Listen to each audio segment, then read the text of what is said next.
In the name of the Father, to the Son, and the Holy Spirit. Amen. Lord, po sa pagkain sa ito gabay niyo dito. Nagpapasalamat rin po kami sa biyayang binibigay niyo. Amen. Thank you, Lord, sa blessing sa foods. Kain po tayo. Ay, wala ta pinggan. Ha? Akala ko may pinggan-pinggan lang. Wala yan, dito na yan diretso yan. Hindi magsabaw kasi dapat may plato ya. Ay, baka mo ito plato yan, mga plato ka mo dun.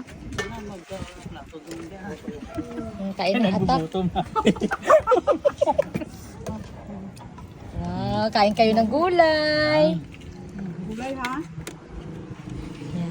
Gulay, May kutsara dito. buhay. Kakain na. Sarap oh. Kain po. Oh. Singkamas, may pipino. Okay. Kain tayo. Galing yun.